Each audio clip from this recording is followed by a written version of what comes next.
security and nutrition session, and hope you are not sleepy after lunch because we have three amazing presentations today. So let's first welcome Andrea and whenever you're ready. Hi, everyone. I'm Andrea, and today I'll be presenting research conducted with Kyle Jones, Jordan Jones, and Grace Malo, who's here with us. And we're taking a look at the SNAP online purchasing pilot's impact on food sufficiency during the pandemic. So quick disclaimer, findings and conclusions in our presentation are those of the authors and should not be construed to represent any official USDA or US government determination or policy. And we'd like to thank our funders as well as our peer reviewers that took an initial look at the research.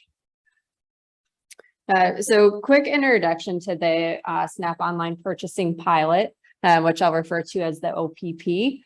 The idea behind the pilot was to try to test, is it feasible to allow SNAP participants to redeem their benefits online? So this was originally mandated under the 2014 Farm Bill. And the plan was for the OPP to roll out over the course of 2 years in 2019 and 2020. And to do that, 8 pilot retailers were selected, and they were across 8 different states. So we've got Alabama, Iowa, Maryland, Nebraska, New Jersey, New York, Oregon, and Washington. So the rollout started in 2019, but then we know in March of 2020, the pandemic hit. So the pandemic, it created a lot of kind of unprecedented, unique barriers to food access and to shopping in person. So it's much more difficult to shop in a store if you've got shelter in place orders, social distancing, you're afraid of getting sick. So the USDA decided to expand participation in the pilot program to any state that wanted to. And the majority of states did implement the program. So in October of 2020, we were up to 45 states in DC that had implemented the online purchasing pilot. And we've seen that the amount of redemptions that have been made online for SNAP is increasing. So in July of 2020, it was 2% of all SNAP redemptions were made online. And that's gone up to about 6% in March of 2022. Right, so you can see the timing of the implementation of the purchasing pilot across states in the figure here. So the only state to date that hasn't implemented the OPP is Alaska. And the lightest shade of tan are the states that were able to implement during the pilot period. And all other shades represent states that implemented after the beginning of the pandemic. So you can see the majority of states implemented between April and July of 2020. Which we'll see in a bit is the period that we focus on in our data set, in our analysis. So objective of our research was to look at how the rapid rollout of the SNAP online purchasing pilot impacted the food sufficiency of low-income households in the early stage of the COVID-19 pandemic. And our hypothesis was that we felt it would improve food sufficiency of households because of that unique time period we were in, where we had all of these new barriers to food access. Right, so for our analysis, we use data from the Household Pulse survey, and we're looking at the very first phase of the survey collected, and that was looking at late April to July of 2020. And again, that was the period where the majority of states in the US implemented the OPP. Unfortunately, in the Pulse survey, they didn't have an indicator of whether a household participated in SNAP or whether they used SNAP benefits online. And so we're looking at our sample of income eligible SNAP households. So we're doing an intention to treat analysis. And the main indicator that we get from the Pulse survey is food sufficiency of the household, and that'll be our dependent variable. And then we bring in data from some other data sets. So from USDA FNS, we get information on the dates of the pilot implementation across states, as well as the dates of PEBT approval. And then we bring in data to try to characterize COVID across states in different weeks of the year. So we've got information on COVID cases, deaths, and then shelter in place orders that we collected. Right, and our empirical model, so we're estimating a two-way fixed effects difference in difference model, and we've got our linear probability model here. So again, the dependent variable is food sufficiency of household I in state S in week T. So we consider the household to be food sufficient if they had enough of the foods they wanted to eat or enough food to eat, but not necessarily the types that they wanted. Then our main variable of interest is our OPP indicator. So we measure that as whether the OPP was implemented in state S in at least the 7 days prior to the beginning of the pulse survey data collection week. And then alpha is our intention to treat effect. Then we include in our X a range of control variables. So we've got our household level demographics, and then the state controls that I talked about before, trying to characterize COVID within the state, as well as PEBT approval. And we've got our state and week fixed effects, and we employ household level sampling weights. Right, so table 3, we've got our main results. So our preferred specification is in column 4. So that's where we're including our OPP indicator, household demographics, the state controls, as well as PEBT approval. And what we are finding is that the online purchasing pilot seems to improve household food sufficiency during that early pandemic period. So we're finding that OPP leads to a 2.25 percentage point increase in food sufficiency. So if we compare that to the baseline value for food sufficiency, that represents a 3% improvement. Right. Then we also consider the impact of the OPP across different demographic subgroups. So comparing households with kids to households without kids, we don't find it a meaningful difference for the pilot. But when we consider COVID-19 severity, we do see some differences. So to capture COVID-19 severity, we look at whether or not the state the household is located in has greater than the median change in COVID-19 cases or less than the median. So in column 3, that would be our situation where households were located in states that had greater COVID-19 severity. So what we find in that case is the purchasing pilot leads to a 3.19 percentage point increase in food sufficiency, whereas we don't find a meaningful impact in the case where households are in states with lower COVID-19 severity. Right, so table 5, we're looking at race and ethnicity, as well as age. And so interesting finding we had here in column 2 was looking at the impact of the OPP for households that have a non-Hispanic Black head. So we find a large effect, so that the OPP leads to a 9.6 percentage point increase in food sufficiency among households with a non-Hispanic Black head.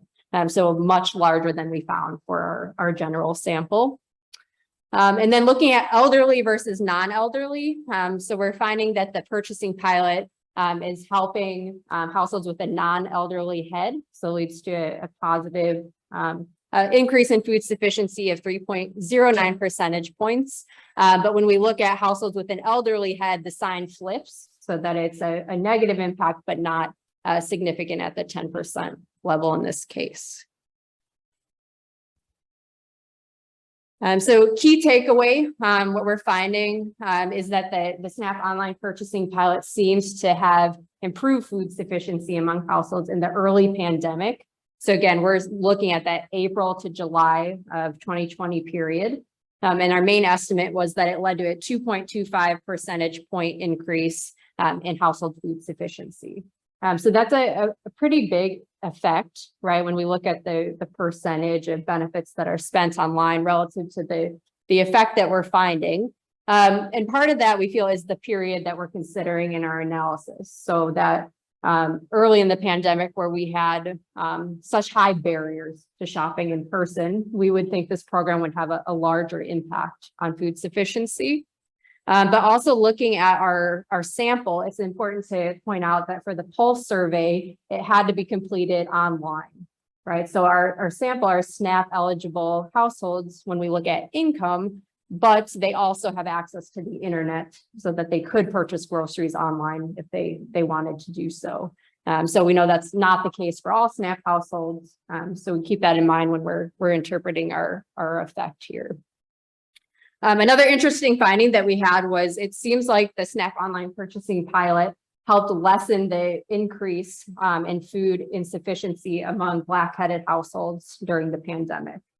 So recent research by Coleman and Jensen in 2021 showed that Black-headed households had greater increases in food insecurity and food insufficiency during the pandemic.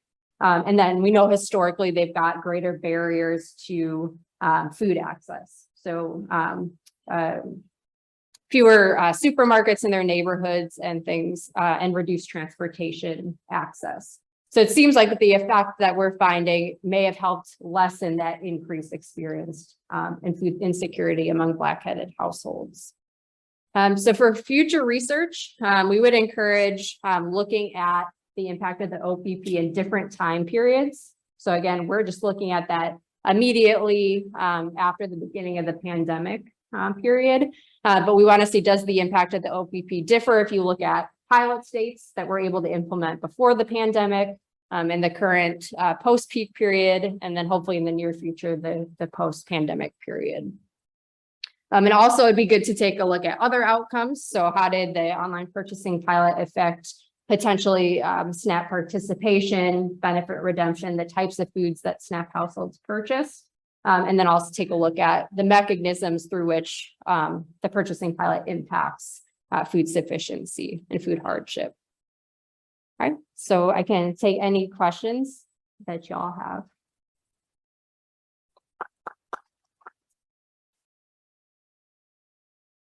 Question. So I don't know a lot about this program, but my understanding is like it was a relatively few number of retailers that had online purchasing available and that it varied by state. And I was wondering if that's something that you considered in, like when you were designing your model, like the number of online retailers and who they were and how that varied across the states. Yes. So initially when it first started, it was just the 8 retailers. And then since it's expanded, I believe it's up into 80 some retailer banners that represent thousands of locations currently. So we don't have an indicator of exactly how many were accepting it each week in our data set. But we do know that the retailers that were accepting it were places like Walmart, major retailers that are by the majority of households in the US.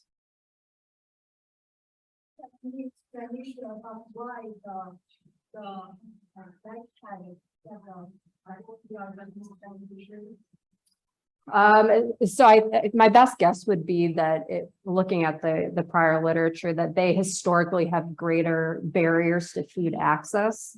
And this is the expansion is something that was meant to address food access barriers. So we could be seeing that larger effect because they had greater barriers that the program could address.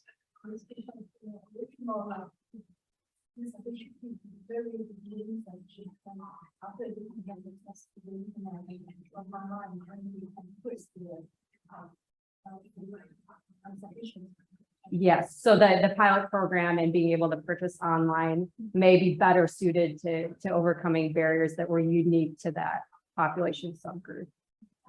I think that. Yeah. Because it is just the pandemic period, right? The earliest stage of the pandemic.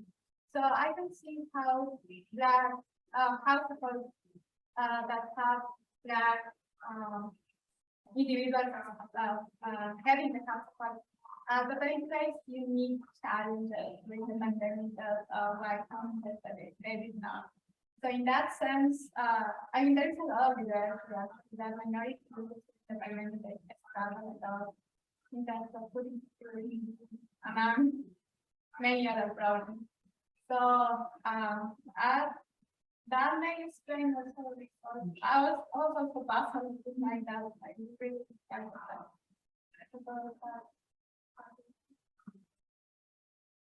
I'm curious about your OPP indicator. So if they say companies implements OPP in week 1, then this indicator becomes 1 in all only.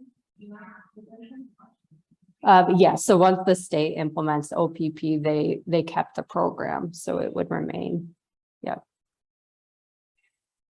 So how confident are you that you would isolate just the effect of OPP? Because as you know, there were Yeah. a lot of other things going on.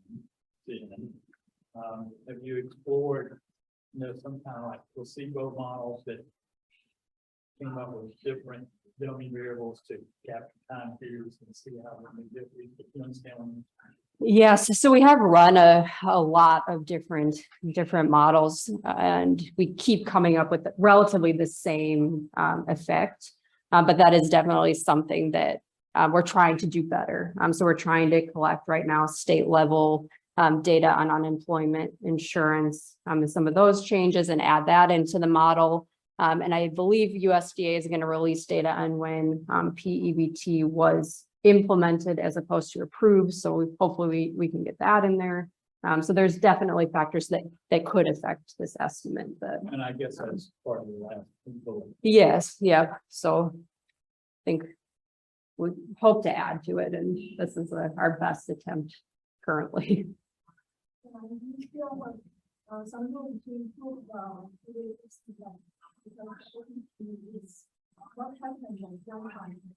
when the states, for example, we have students to certain and become from the line, they gradually achieve the OPP. So it's not the OPP, all the states kind of once. They gradually, it's gradually. Right, yeah. You can see where the more, it's another. And more focus on the treatment plans. Yes. Yep. So that's something our co-author is actually working on running too. So thank you for pointing it out.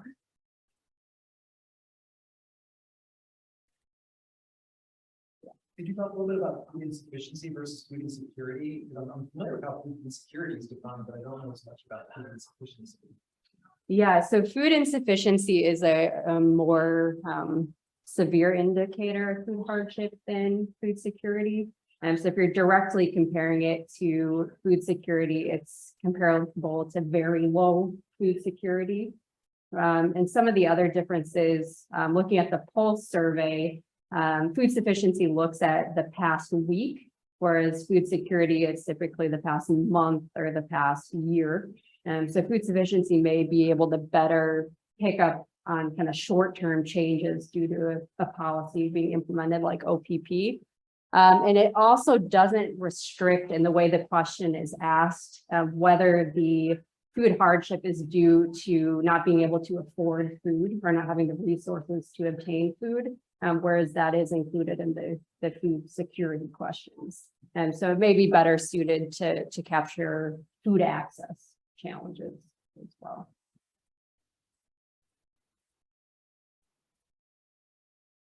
Questions? Thank you. Thank you.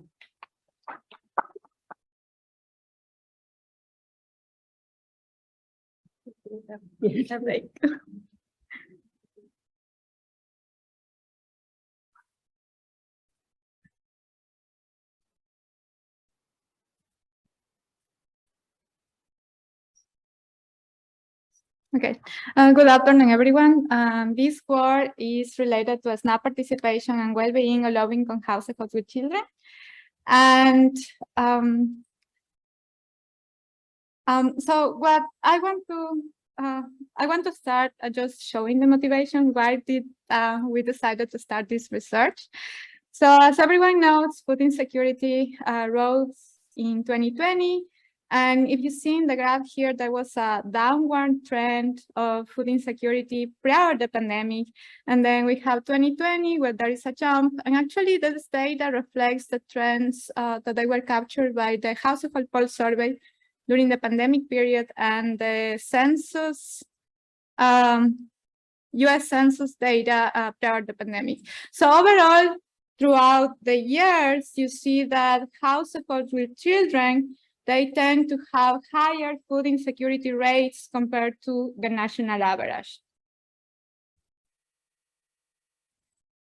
It's well documented that the prevalence of food insecurity is associated with an elevated risk of stress, mental illness, behavioral problems, and overall health. And during the pandemic, specifically, there is research that is showing that there was a higher prevalence of food insecurity rate among families with children compared to families without children. So in order to help low-income households to mitigate the negative impacts of the COVID pandemic, USDA approved several changes in the SNAP policy. For the study, for this study, we are looking at only the 2020 data. Therefore, I'm just gonna briefly mention what happened in terms of policy, SNAP policy during 2020. So the most important policy is the Families First Coronavirus Response Act. Basically, it has three components. The first one is that the Act added emergency allotments to SNAP monthly benefits for those not receiving the maximum benefit level. So this was approximately $95 per month per family. The Act also increased administrative flexibility by waiving the reapplication requirement for the continuation of benefits. And finally, the most important one for households with children is that it created the pandemic EBT that allows families to buy food to make up for school needs that they were missed while students were enrolled in online education. And that adds approximately $100 per child per month. So there is new literature that has documented the impact of these policies on food insecurity. For example, we have work related to the effect of pandemic EBT on food hardship measures of children. We also have work that investigates the effect of expansion of SNAP benefits on household food insecurity. And finally, we have other group of studies that have looked at the effect of nutrition assistance program waivers. However, none of these studies have explored whether the mental or emotional health of children changed during the pandemic. So in this study, we are trying to address two aims. The first one is we are trying to understand how SNAP has helped lessen mental or emotional health issues among children in low-income families. And we are also interested in investigating the differential association of SNAP and the incidence of mental or emotional health issues of children by looking at race or ethnicity and also that they participate in school meal participation. Yes? Pretty.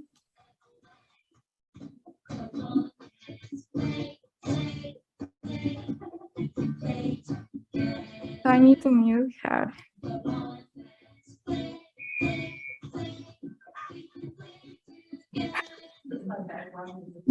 Yeah, I need to mute her. And I have no idea how. I'm just gonna silent that. This one. Okay. Thanks.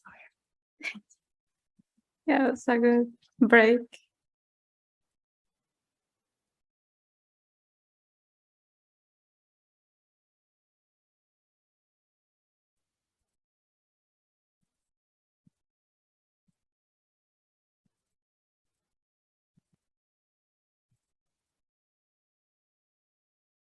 How do I go back to, because it's showing another screen.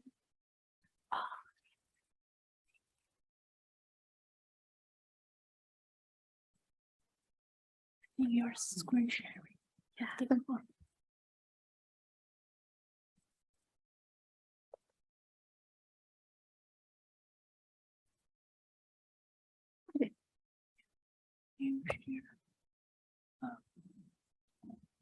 This one. You can.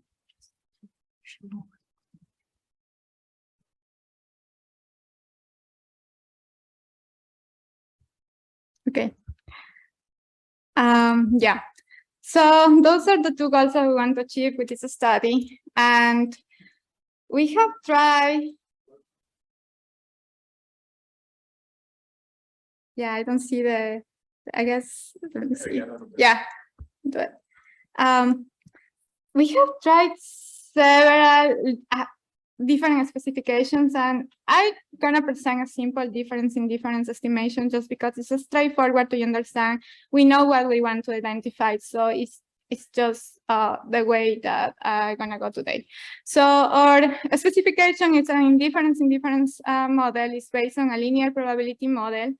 And we are choosing that model because we are interested in the difference in conditional means for the SNAP families and non-SNAP families. And also, this model is appropriate when you have a binary variable as a dependent variable and you have an endogenous regressor, in this case, SNAP participation. So we are trying to explain a well-being measure, which I'm gonna elaborate more in the next slide. And that is a function of SNAP participation and a binary indicator that it's for the COVID-19 pandemic period, specifically the year of 2020. We have a vector of control variables. I have three sets of control variables. I'm going to explain more about that in a few slides later. And I have time fixed effects, state fixed effects, and error term. So the parameter that I'm trying to, that I'm interested in is this parameter gamma that will tell me whether SNAP households, their well-being measure of SNAP households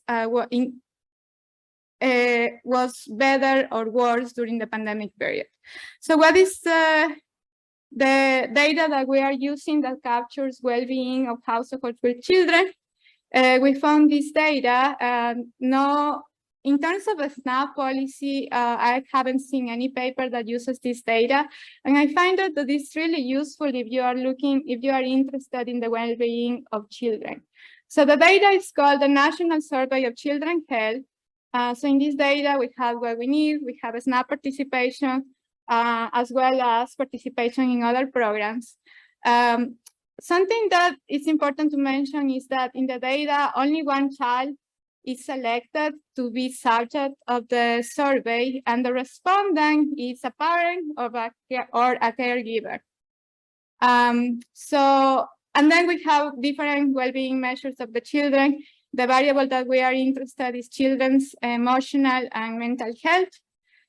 We are using, we pull cross-sectional data, so we are using data from 2016 to 2020, so that is 5 waves of data.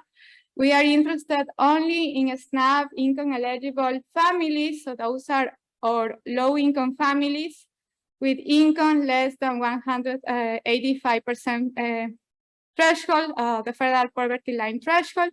And we are looking at children of ages between 6 to 17 years old, because these mental or emotional health problems apply to children of that age.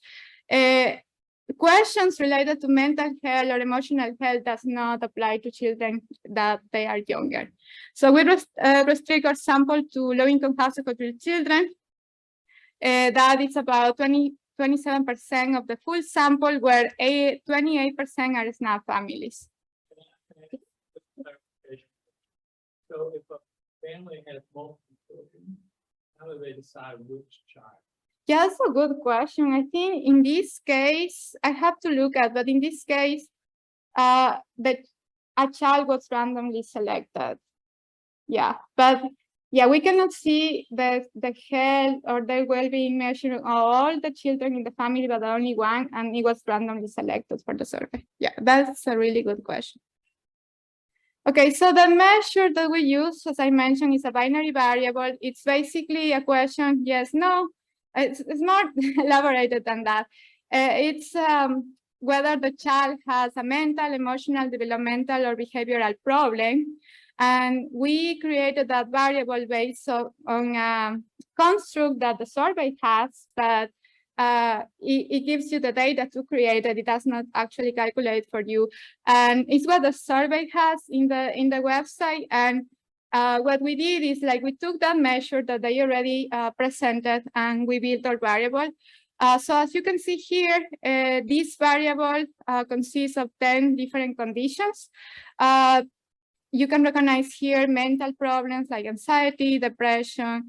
We also have some behavioral and conduct problems, intellectual disability, and all of the variables that this binary variable captures. So basically, we qualify or we say that the children has this problem whenever it has any of these 10 conditions. Okay. So now that we have the dependent variable, we started with a simple trend analysis where we are comparing SNAP households and non-SNAP households.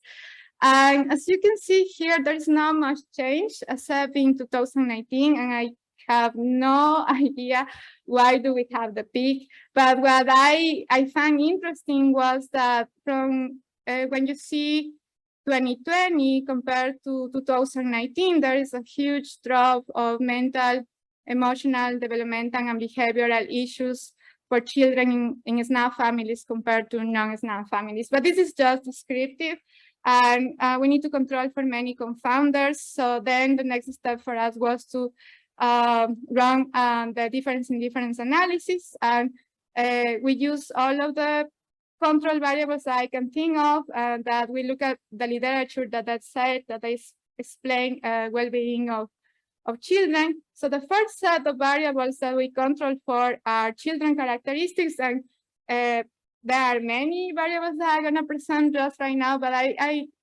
the story that I wanna tell you today is that overall, when you compare SNAP families and non-SNAP families, SNAP families face bigger problems in terms of their environment, in terms of like the mental health of their parents. So overall, they are in a worse situation. So looking at children's characteristics, we see that SNAP households have children that they have repeated grades more often than compared to non-SNAP households. If we look at that family characteristics, and if we take this question where parents were asked if they have some emotional support with parenting, we see that SNAP households tend to have less emotional support in terms of parenting. And the last set of variables that I'm going to show to you is adverse conditions. And usually when you work in this type of research, you don't see a survey that has so many variables that you can control for and describe the environment where the child lives. So in this case, for example, you want to control for the fact that SNAP households have parents that they are in jail, or they are dead, or whether the child has experienced some sort of violence in their family. We are able to control for that in this research because the data provides that. And again, we see that SNAP households face, or children in SNAP households, they face more of those problems compared to non-SNAP households. Okay, so these are our preliminary results. And in here, what we did is in the first column, we have no controls. We do have in all of the specifications time fixed effects and state fixed effects. However, in the first column, we have no controls. I didn't include children characteristics, family characteristics, or adverse conditions. In the second column, I do include children characteristics and so on. So the third column has also family characteristics, and our last column has all possible controls we can find in the survey. So the results show, given that we are interested in the parameter that shows that is related to the interaction of SNAP with POS, we find no statistically we find a no statistically significant parameter. So it's telling us that the mental or emotional health of children under SNAP did not decrease or increase in the first year of the pandemic. So at first, when I started this, we saw that given the benefits that SNAP households received, that probably prevented them to experience deterioration in their mental or emotional health. So we were expecting to find a negative sign, which we have a negative sign, it's just not statistically significant. So SNAP will be related to a better conditions for children in terms of emotional or mental health. But we see no statistical significance. And then the next thing for us was to see whether there are some heterogeneity in terms of results. As you can see here, we look at families that have white children, families with Black children, and families with Hispanic children, and the results are similar. We also look at whether the children participate in school meal programs, and so we separate the sample, those who participate in school meal programs, those who do not. We have similar results, null results. There was no change in the mental or emotional health status of SNAP families. So what can we learn from this is that following the first year of the COVID-19 pandemic, when the USDA released these several temporary SNAP changes, mental, emotional, developmental, and behavioral problems of children under SNAP did not decrease. So we know from research that overall low-income households experience an important negative income shock. However, these SNAP changes, these SNAP provisions have helped them to mitigate the negative effects of the pandemic. So there is a lot of empirical research showing that the program or these temporary SNAP changes has helped them to alleviate food insecurity, as Andrea showed, that is showing one aspect of all of the policy responses. Now, our analysis is only the 2020 period, so we don't know what happened after 2020. It's possibly that after other changes that happen in terms of SNAP policy, it's helping these households. We don't know because the data is preventing us to do that. So if you see here in the timeline, what we are capturing in our study is basically the emergency allotments. Anything else that happened after 2020, like for example, the 15% SNAP increase is not captured by our study. And then there were several other changes that happened in 2020. One caveat with the data is that households, they report based on what they recall the past 12 months. So that is the case for SNAP participation. And that is the case also for our main dependent variable. And it's because the survey has 3 different components and the households can take as long as they want to fill out the survey. So we don't have information on the specific month or date that the household participated in the survey, which prevents us to exploit some time variation in terms of policy, as Andrea's studies. The first presenter. So that's one caveat of this data. Yeah, this is work in progress. So I will appreciate any comment or advice or questions. Thank you.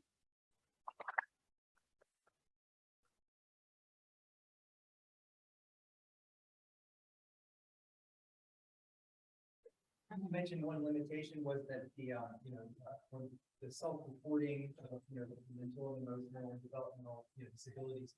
Did you specify that you were looking only for things for the diagnosis from like a clinician? Because I thought of something like a child with behavioral problems. A parent may think their child has behavioral problems, but was it clear that you were looking for a specific diagnosis? Yeah, so the data, the question is framed as, did your a doctor or health provider have ever told you that your child has this problem? And then you have those 10 conditions.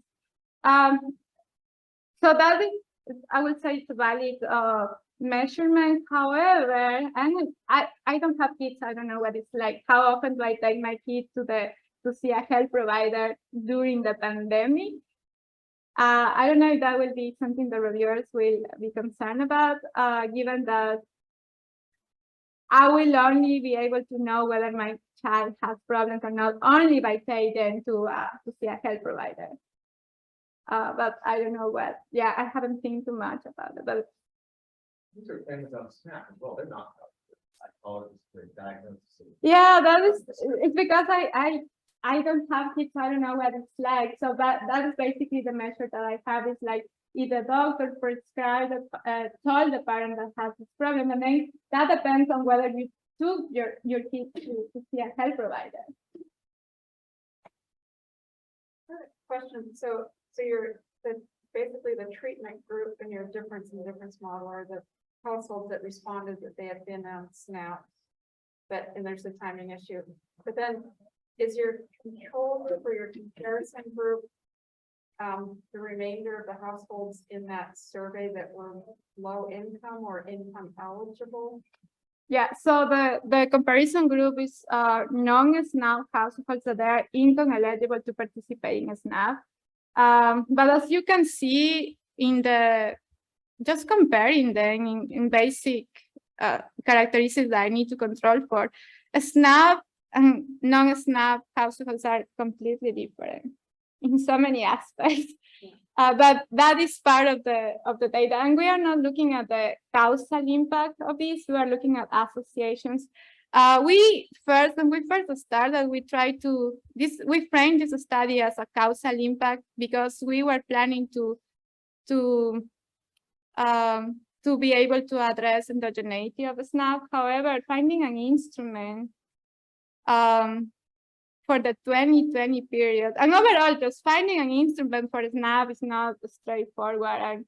And we did some work related to that just to see the causal impact. It's just not. Well, and I guess sort of related to that too. Like in a lot of surveys, there's underreporting of SNAP participation. So there could be some of those households that are in the comparison group, they're income eligible and they actually could be participants, but it's being underreported. And I don't think there's any good cure for that problem. But maybe I'm just wondering if there could be a little bit of contamination.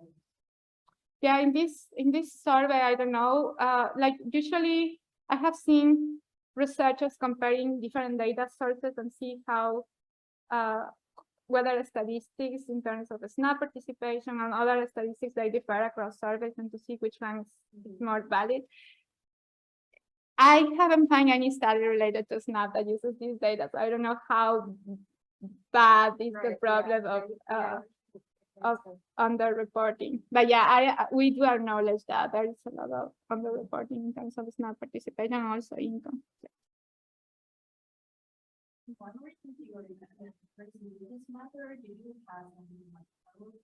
Yeah, so as far as I went, yeah, I did test that.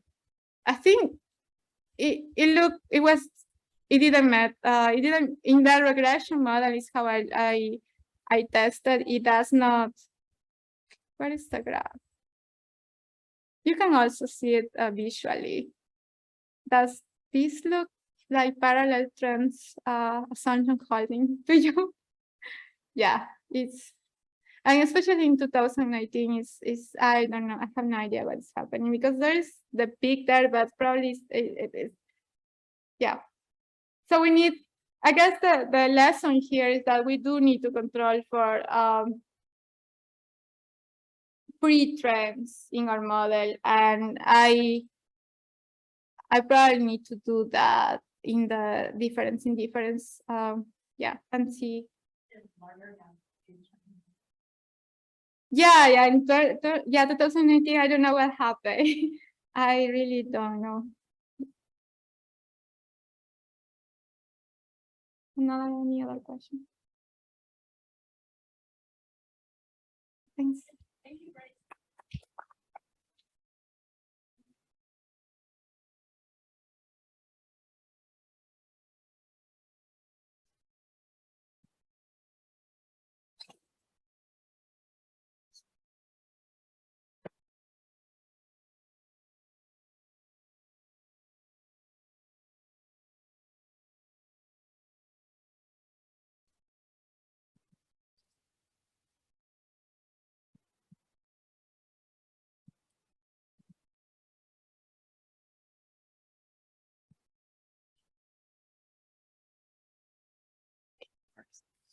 Okay, good afternoon, everyone. My name is Yu Pan. I'm a third-year PhD student at Penn State. I'm delighted to be here to talking about the paper I'm working with Dr. Fan and Dr. Goy from Penn State, named Food Insufficiency, Economic Shocks, and Mental Health During the COVID-19 Pandemic. So I'll start the motivation of this paper. Like the COVID-19 and associated economic collapse created challenges for Americans, including for their mental health, job opportunities, and food security. And based on household pulse survey, about 4 in 10 adults in Americans has reported they have symptoms of anxiety or depression during the pandemic. At the same time, the pandemic leads to higher food insufficiency rate. And the food insufficiency is a concept similar to food insecurity. It indicates that the household sometimes or often don't have enough to eat in the past week. And you can see that during November and December 2020, the food insufficiency rate reached 12%. That is the highest level compared to the start of the pandemic. Meanwhile, the pandemic challenged Americans by upending labor markets with many business shutdown and massive job losses. During the pandemic, the unemployment rate reached over 14%. So our paper used household pulse survey data to investigate the effect of food insufficiency and economic shocks on mental health and compare their relative magnitudes of each mechanism on mental health. So economic shocks here are defined as income loss and unemployment. And many researchers have noted that there's a strong correlation among mental health, food insufficiency, and employment. For example, they find that like food insecurity or food insufficiency is a key contributor to mental health and is linked with higher risk of mental health disorders. And some groups like mothers, homeless, low-income families, and seniors, when they are food insecure, they have a higher probability to report the mental health disorders. And at the same time, some papers show that unemployed workers, they have a higher odds of suicide and they are more likely to be depressed. So, but few research simultaneously estimate the effect of food insufficiency and economic shocks and compare their relative magnitudes. In addition, our paper contributes to the literature by identifying specific disadvantaged groups and testing for heterogeneous effects. So we use household pulse survey data in our paper. Some of you may very familiar with this data, at least at this session. So we use, so household pulse survey is a real-time weekly survey for American household. We use 27 weeks from April 2020 to March 2021. Since household pulse survey replaces a sample in every interviewing week, we cannot use a panel data in our regression. So we use a pooled cross-sectional data set. And then we also get some household characteristics as controls in our regression. In addition, we add some state level variables like to control for policy variation. For example, we have Google mobility, and we use some COVID cases and vaccine rate as the state level controls. So here is the table of descriptive statistics of the entire sample, along with separate tabulation of household report anxiety and not report anxiety. So most variables we use from household pulse survey are categorical and indicator. So our dependent variable anxiety in an indicator, it equals to 1 if the respondent of a household feels anxious more than half of the days or nearly every day over the past week. And food insufficiency equals to 1 if the household sometimes or often don't have enough to eat. And economic shocks are indicators to show that whether households have experienced some income loss and unemployment.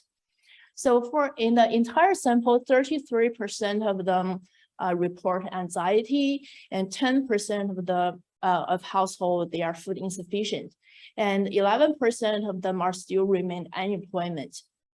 And compared to the no anxiety group, the anxiety group, they have a higher share of food insufficiency, income and job loss, and they also have a higher share of female, Hispanic, and non-married people, but a smaller share of Asian and highly educated people. So since our dependent variable anxiety is an indicator, so we use linear probability model to predict the probability of anxiety.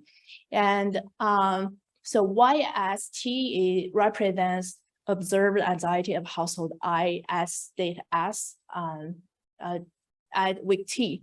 And X is a set of household characteristics. S includes some time varying state level characteristics, and the error terms are clustered as state level to control for some arbitrary correlation among observations from the same state. As noted, we may expect some endogeneity issues here because several researchers noted that, for example, the depression increased the likelihood of family food insecurity, and people with poor mental health, they are more likely to earn less or be unemployed. In addition, some other unobservable variables that influence both food security, unemployment, and mental health will bias our results. So we use 4 instruments to control for our 3 endogenous dummies. They are same months and last month's neighboring states average food insufficiency rate and unemployment rate. And we do some like F tests and J tests and we find no direct evidence to reject our validity of the instrument. So let's move on to the results part. So first, you can see that the effect of food insufficiency is positive and significant in all of the 3 columns. So which means that if a household sometimes or often don't have enough to eat, they have a higher probability to report anxiety. And second, the people who have experienced an income loss also have a higher probability to report anxiety. But you can see that in column 2, the effect of unemployment is negative. So our explanation is that the people who are currently unemployed, they don't need to face stressful work with potential exposure to the virus, so they will be less anxious. And in column 3, we add some assistance program variables such as SNAP, unemployment insurance benefit in the regression. And we see that the negative effect of income loss becomes insignificant, but not food insufficiency.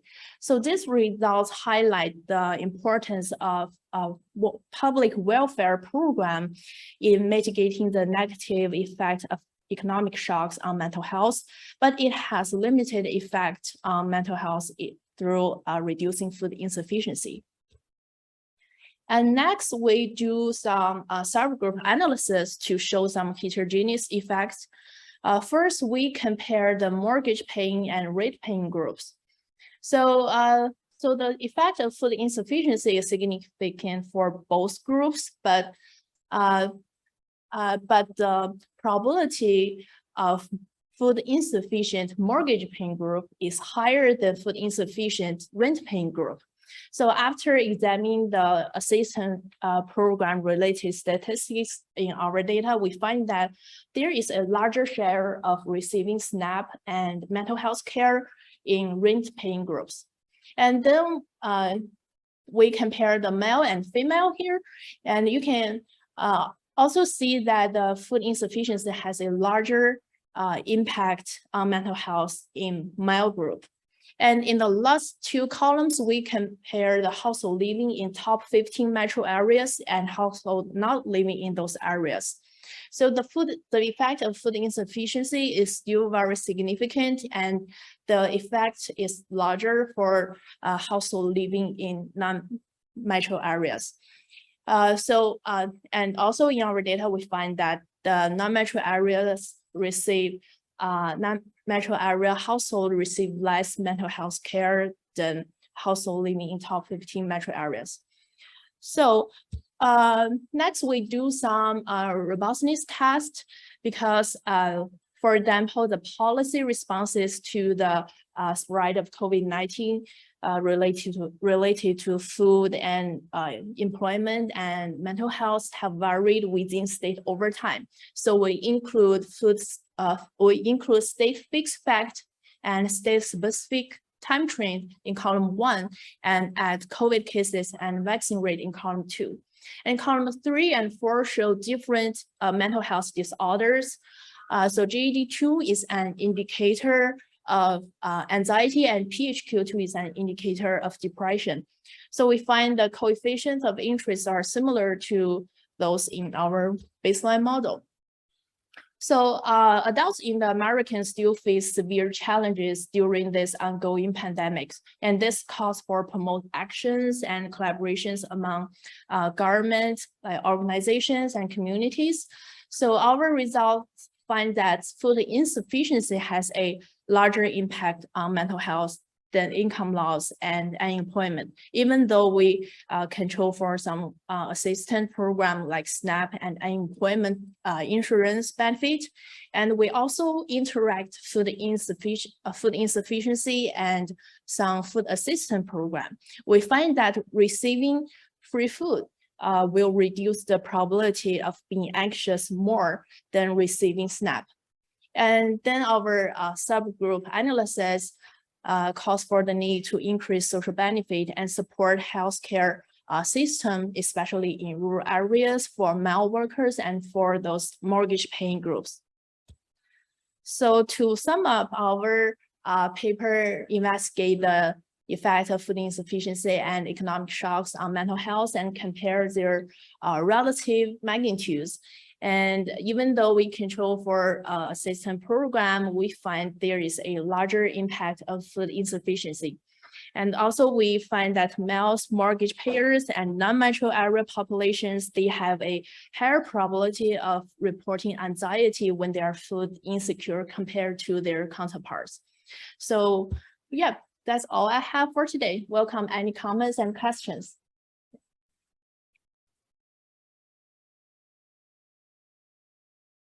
Any questions?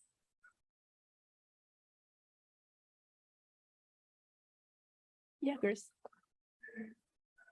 So I think in the evaluation that you are looking at the side of mental health and the rest of food insufficiency and the I mean, I see that I would expect that infant won't have an immediate effect on mental health. That effect is going to be food insufficiency, which is a mediator, I guess. You're going to look at like a system of negative income shock. Yeah. So I don't know how to interpret the effect of income loss, given that the effect of anxiety will be immediately. You may have you may have to wait for a little bit. You may have to consider a lot, but I'm not suggesting to do that. It's just like, it's not surprising to me that food insufficiency has a higher effect on anxiety compared to income loss.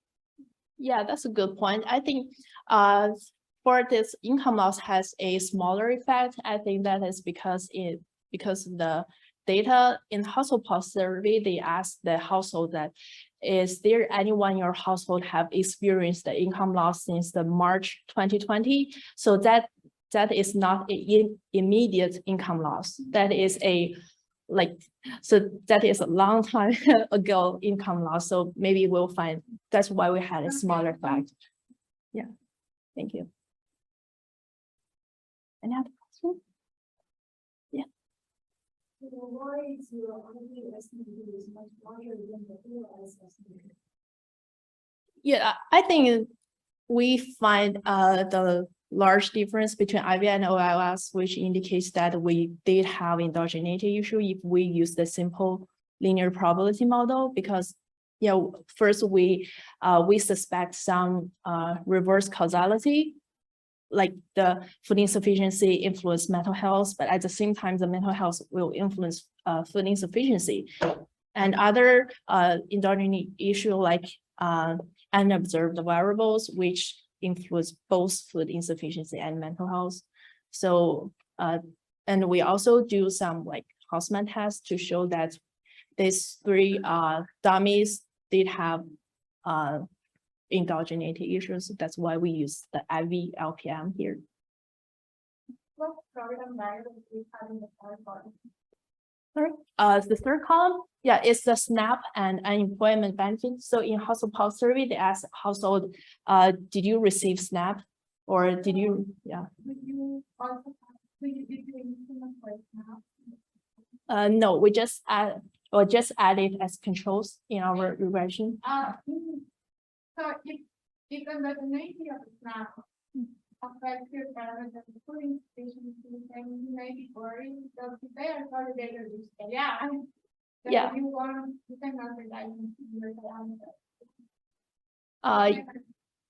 Yeah, so we just treat the SNAP and unemployment benefit as controls, and they are not the variables of interest. So we didn't worry about their endogeneity, and also like you said, SNAP will influence the food insufficiency, but we like we don't need to worry about the SNAP will influence like mental health or something. Yeah, Like it makes sense. Even if you want to treat them as control, which I have seen, if they are, if a SNAP is correlated to the variable that you are interested with, the food insufficiency, then you may run into a problem. Yeah. Yes, so maybe we have multicollinearity. No, Problem, it's yeah. that even if you are not looking at the side of SNAP, but the SNAP has endogeneity, and that Yeah. that variable is correlated with food insufficiency, which is the variable that you are interested in, then you may have a problem. Yeah, So I'll be careful with the getting your parameter of food insufficiency in the third column, just because it has the SNAP participation variable. So you may be better off in a soft sample analysis. yeah. Yeah, that's good idea. Yeah, just discuss with yourself. Yeah, that's good idea. We can separate the simply to SNAP I participant or, yeah. same problems in my section. Just including in the model. Yeah. Yeah, thank you. Thank you for your question. Any other comments or questions? No, then I got a last minute notice that we have another presenter in the session. So welcome and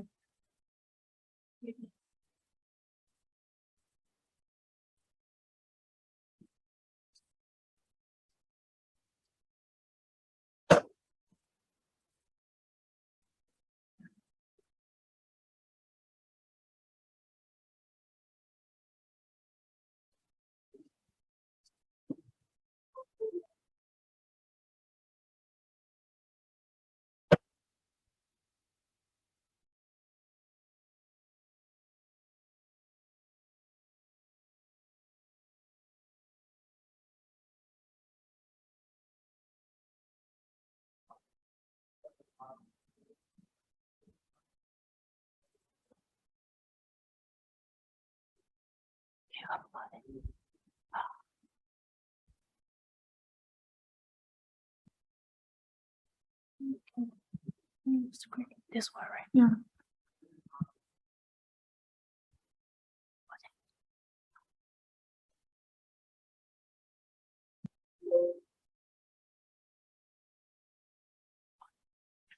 Thank you. So on the last one, and I also got the like very last minute email saying that I can present in this room. My name is Lin Xiao Wang, and I'm from UW Medicine, and I'm a postdoc here. So my topic is about soda sales taxes. Tax soda related with your research. And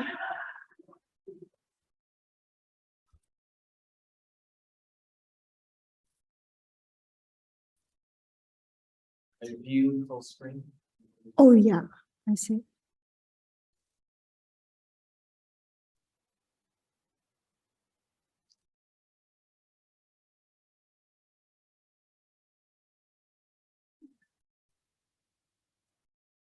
So you may not notice that 34 states in the US tax soda and for on sales taxes. And there are two purposes taxing soda sales taxes. The first one is sales taxes are contributions to local government revenues.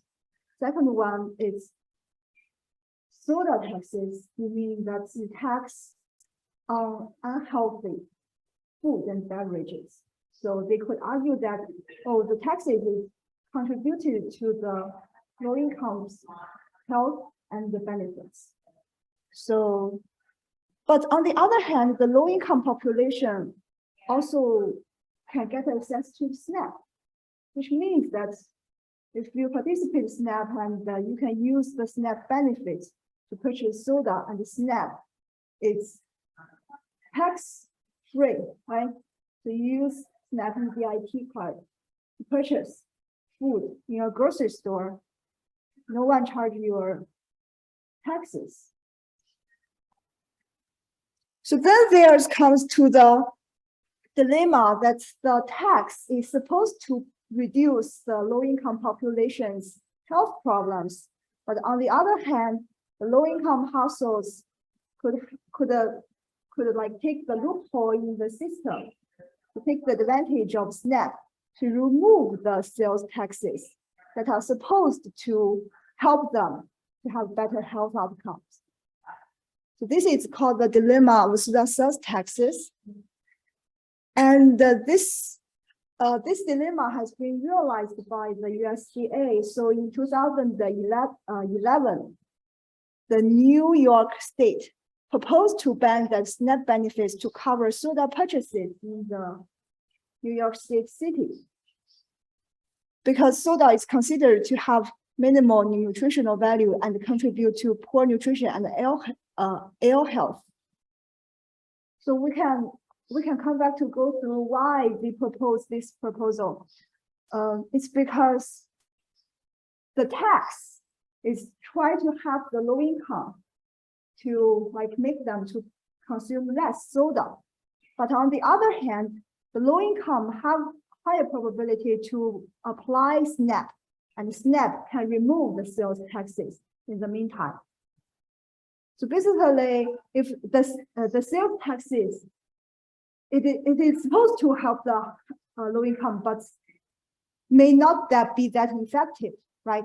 So that's the reason why the New York State would like to ban soda covered in SNAP. However, at that time, the USDA object because of insufficient information and knowledge. So at that time, they do not know that. They even didn't realize that, oh, they tax soda or they tax soda for sales taxes. So they are very limited information at that point. And there is also limited information now. So my research questions are three here. So I first ask, the first question is, how sensitive are SNAP and non-SNAP consumers react to the soda sales taxes?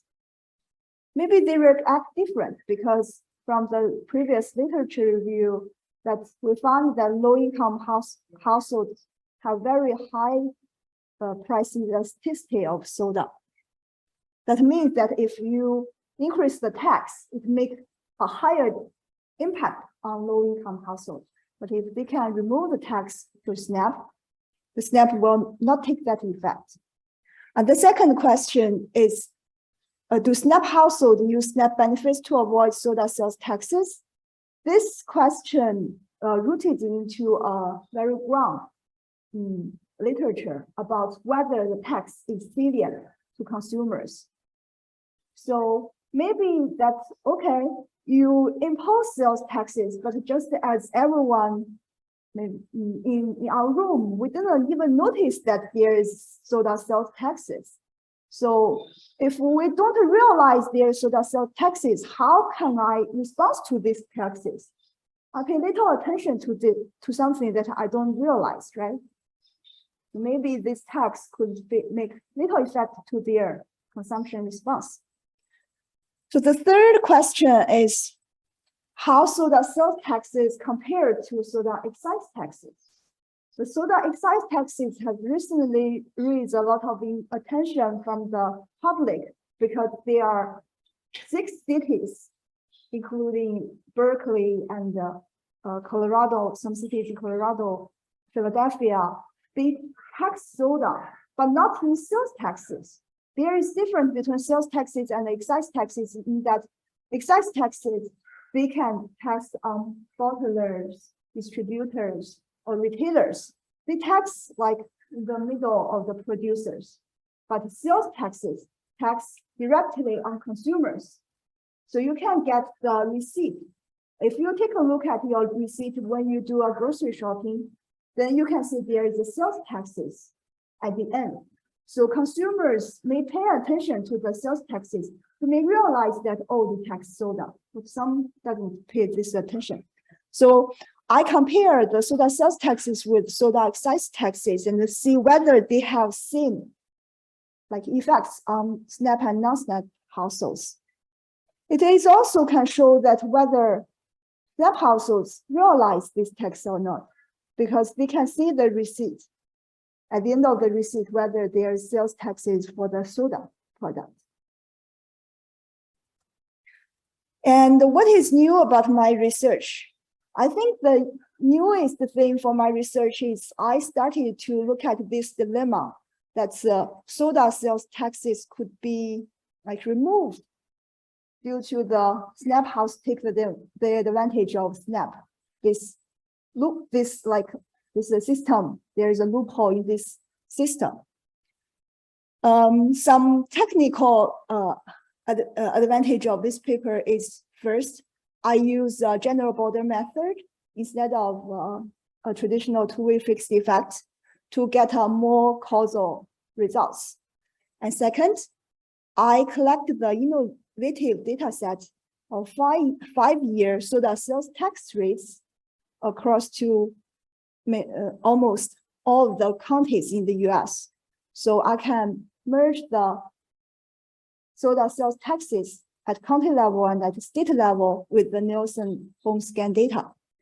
And third, I can identify SNAP household in Nielsen using the method of payment, because there is a category called method of payment for each Nielsen shopping trip.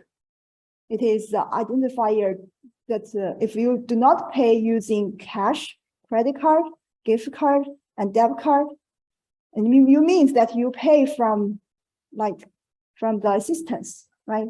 It's either be WIC or SNAP. So I use this method of payment to identify SNAP households. And we can use this method of payment to trace each SNAP households, their purchasing behavior of soda. Yeah, this is basically what's new about my research.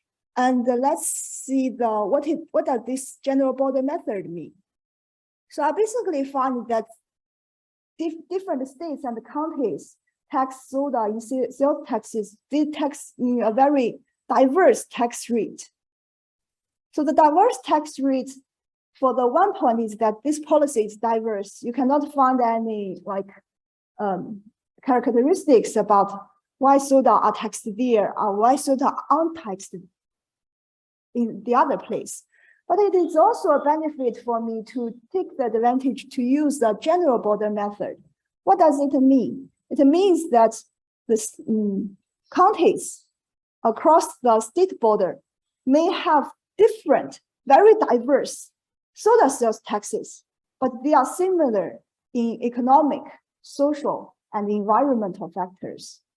So you can, in a sense, to control for something that is unobservable, but they vary across time, and they can definitely destroy the variation of soda sales taxes and the consumption of households.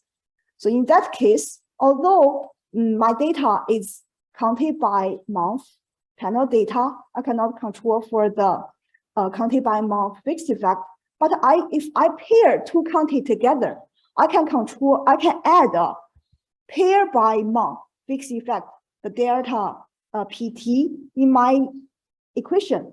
so that to control for the time invariant unobservables that may affect tax and household consumption, that and get a more causal results estimates. So this is how my estimator different from the two-way fixed effect estimator.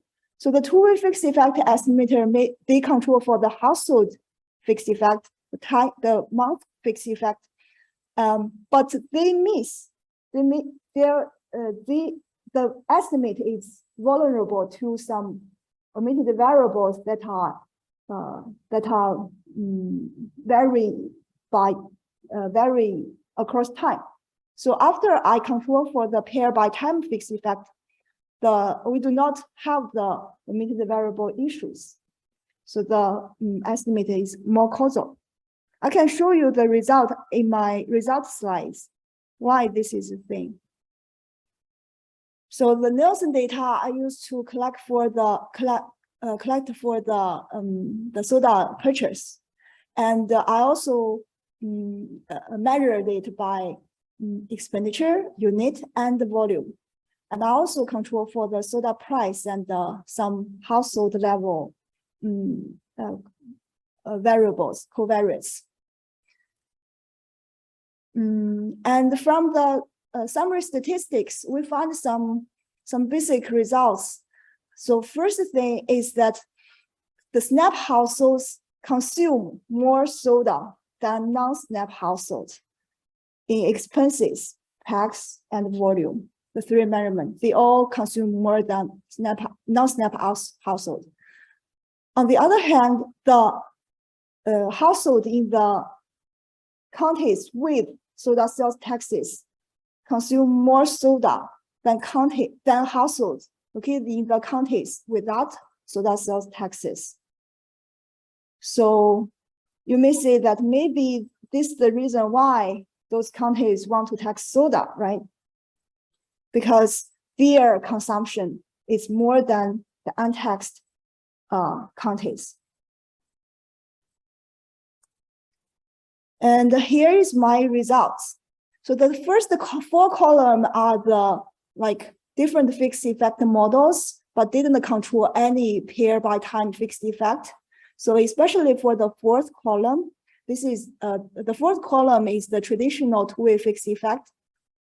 From very if you estimate in a simple two-way fixed effect, the estimate will not be significant, and it's very small. It's 0.026. That's because there are so many other omitted variables in this equation that may affect how soda tax affected the soda consumption. But after I control for the pair by time fixed effect, I found a more significant result, and the result became larger. It shows that consumers' response to the soda sales taxes. They realize their sales taxes, and if the sales tax increase by 1 point percentage, they reduce their soda expenditure by $0.2 per month. Maybe it's just 1 can of soda. And I also found a very interesting result. I found that consumers reduce the expenditure and the consuming packs of soda if we increase soda taxes, but their overall volume doesn't change. What does this mean? It means that the consumers notice that there is soda sales taxes, and if the tax change, they respond to it in purchasing less, like in purchasing less soda, consuming less money, put less money to purchase soda, but they didn't reduce their overall volume consumption. Why does it? It's because that they change from small bottle soda into larger bottle soda, because smaller bottle soda used to cost the per volume price is larger than the large bottle soda. They can adjust their consumption by doing these tricks. Okay, let's see how SNAP household react to the soda sales taxes. We found that the SNAP do transfer their consumption from their SNAP benefits into their out-of-pocket purchases when increased soda. This means that the SNAP household also notice that SNAP can remove the tax and they can take the advantage of the loophole in the tax system. The last question is about how the sales taxes compare to the excise taxes. I found that the excise taxes have a very significant effect on SNAP households, but doesn't have a very significant effect on the overall population. However, the sales tax have a significant effect on the overall population, but doesn't have a significant effect on the SNAP household. Why? Because SNAP household take the advantage of SNAP that they can put their money, they can take out of their money from their left pocket and put the money into their right pocket, because they have two cards. One is EBID card and the other is their out-of-pocket card. And they can do this transition and to adjust to any policy changes. So my conclusion is that first, soda sales taxes reduce purchases, but it's not that effect on SNAP household. And two, the dilemma of soda sales taxes is real. SNAP households realize this dilemma. It's not a dilemma for them, it's an advantage for them. So they realize this advantage and did not stop consuming soda. And three, the volume of soda consumption is inelastic to soda sales taxes.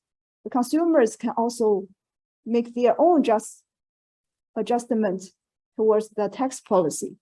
And four, soda excise tax are more efficient than soda sales taxes for SNAP household, but for the entire own population, soda sales taxes are more effective. So that's my finding. Yeah, I don't have any slides.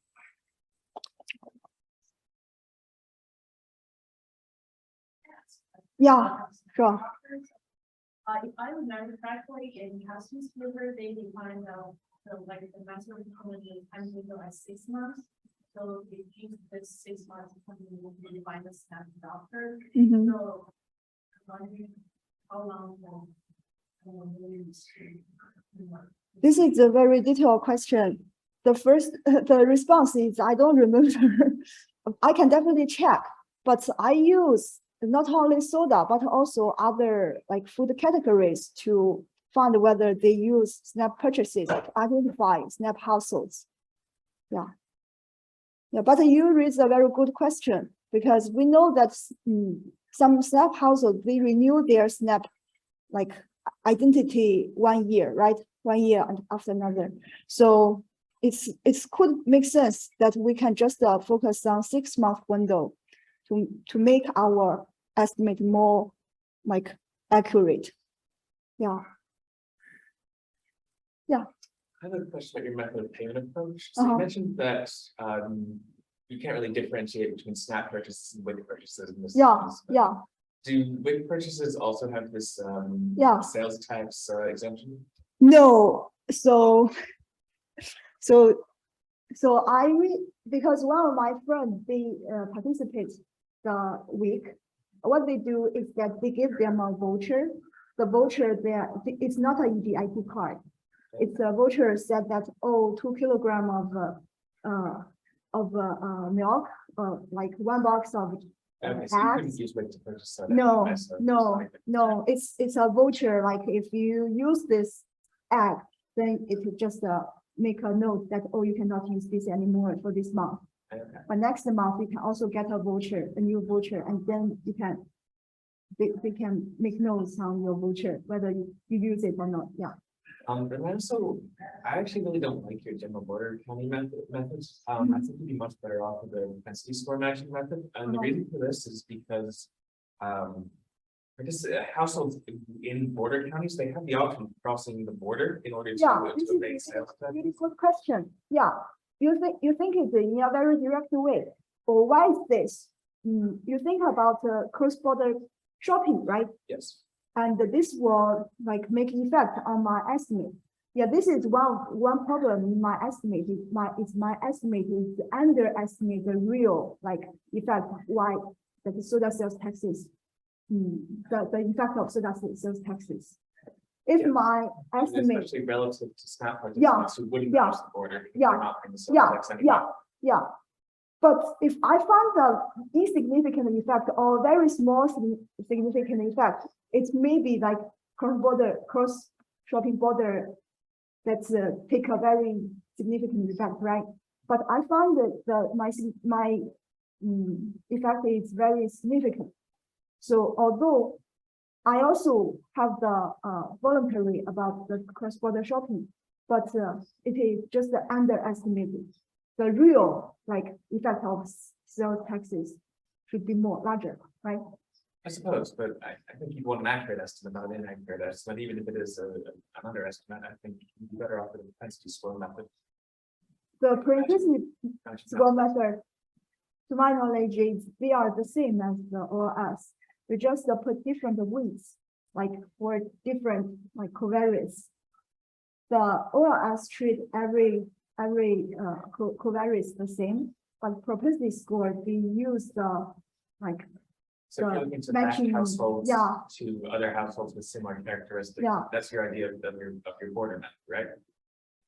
No. My border method can control for the, so I just compare.